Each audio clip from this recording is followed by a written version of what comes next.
नमस्कार दोस्तों, मैं सतीश सुमन आपके अपने YouTube चैनल श्रेष्ठ भारत में आपका स्वागत करता हूं।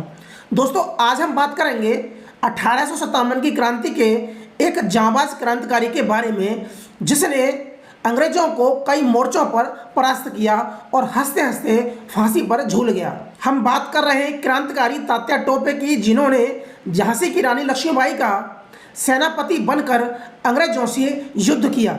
हम पिछली वीडियो के माध्यम से पढ़ चुके हैं झांसी के नेवालकर वंश के बारे में, ग्वालियर के सिंधिया वंश के बारे में। अगर आप इतिहास के विद्यार्थी हैं या इतिहास में रुचि रखते हैं तो आप डिस्क्रिप्शन में जाकर लिंक पर क्लिक करके वीडियो देख सकते हैं, या फिर आई बटन पर क्लिक करके आप वीडियो देख सकते हैं। तो दोस्तों, आते हैं अपने टॉपिक पर। हम पढ़ेंगे तात्या टोपे के बारे में।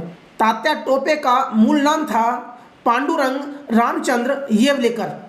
इनका जन्म 1814 में महाराष्ट्र के नासिक के पास येवला नामक गांव में हुआ। इनके पिता का नाम रामचंद्र भट्ट यानी कि रामचंद्र येवलेकर था, जो कि पेशवा बाजीराव द्वितीय के सेवा में थे। सन 1817 में आंग्ल मराठा युद्ध में हारने के बाद अंग्रेजों ने बाजीराव द्वितीय को पेंशन देकर जबरन कानपुर के बिठूर में भेज दिया। तात्या टोपे के पिता रामचंद्र भट्ट अपने परिवार के साथ में बिठूर चले जाते हैं। बिठूर पहुंचने पर तात्या टोपे को बाजीराव द्वितीय के दत्तक पुत्र नाना साहब और राव साहब और मनुबाई का साथ मिला, जहां उन्होंने तलवारबाजी, बंदूक चलाना आदि सीखा। तात्या टोपे नाम भी बाजीराव द्वितीय का दिया हुआ था। बाजीराव द्वितीय ने तात्या टोपे को मोतियों से जड़ा हुआ एक टोपी दी और तात्या का अर्थ होता है प्रिय, और तब से तात्या टोपे का नाम तात्या टोपे पड़ जाता है। बाजीराव द्वितीय के बाद तात्या टोपे नाना साहब के सेनापति और दीवान बनकर रहे। नाना साहब के एक सचिव थे जिनका नाम था मोहम्मद इसाक। जब मई 1857 में क्रांति का आगाज मेरठ से हुआ तो इस क्रांति की चिंगारी कानपुर या अन्य शहरों में भी पहुंची। नवंबर 1857 में विद्रोही सेना की कमान कानपुर में तात्या टोपे ने संभाली और कानपुर में ही अंग्रेजी सेना को परास्त कर दिया। मार्च 1858 में झांसी की रानी लक्ष्मीबाई के बुलाने पर उनकी सहायता के लिए झांसी चले गए।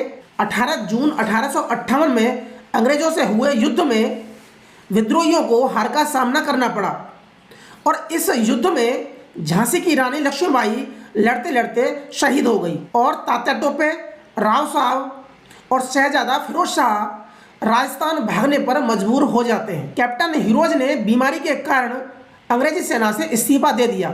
उनकी जगह पर आए जनरल नेपियर ने अंग्रेजी सेना की कमान संभाली और नेपियर ने तात्या टोपे आदि का पीछा नहीं छोड़ा। नेपियर ने 28 जून को जावरा अलीपुर में तात्या टोपे आदि से युद्ध किया और उनको पराजित किया, लेकिन पराजित होने के बाद भी तात्या टोपे और उनकी सेना का जोश कम नहीं हुआ।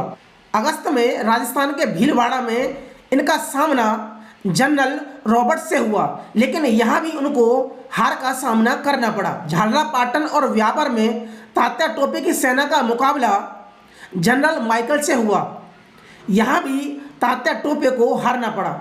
अब तात्या टोपे ने अंग्रेजों के खिलाफ छापामार युद्ध करना शुरू कर दिया, यानी कि गोरिल्ला युद्ध शुरू कर दिया। इसके बाद तात्या टोपे, राव साहब और शहजादा फिरोज शाह अलग अलग हो जाते हैं, क्योंकि उनका मानना था कि अब लड़ाई छोटी छोटी टुकड़ियों में बंटकर लड़ना बेहतर होगा। इसके बाद तात्या टोपे अपने पुराने मित्र नरवर के राजा मानसिंह के पास जाते हैं। अंग्रेजों ने तात्या टोपे के सिर पर इनाम रखा था और वह हर हाल में तात्या को पकड़ना चाहते थे। 8-9 अप्रैल की रात को नरवर के राजा मानसिंह ने अंग्रेजों को सूचना दी और तात्या टोपे को पकड़वा दिया। तात्या टोपे को गिरफ्तार करके कैप्टन मीड के शिविर में लाया गया और उसके बाद उन्हें शिवपुरी भेज दिया, जहां पर 15 अप्रैल को सैनिक अदालत में उन पर मुकदमा चलाया गया और 3 दिन बाद यानी कि 18 अप्रैल 1859 को शिवपुरी के जंगल में खेतों में मचान बनाकर सरेआम हजारों लोगों के सामने उनको फांसी पर लटका दिया। उस समय के विष्णु भट्ट गोडसे ने अपनी पुस्तक माजा प्रवास में तात्या टोपे की बहादुरी का उल्लेख किया है। तो आज के लिए सिर्फ इतना ही। मिलते हैं हम अगली वीडियो में, तब तक के लिए नमस्कार।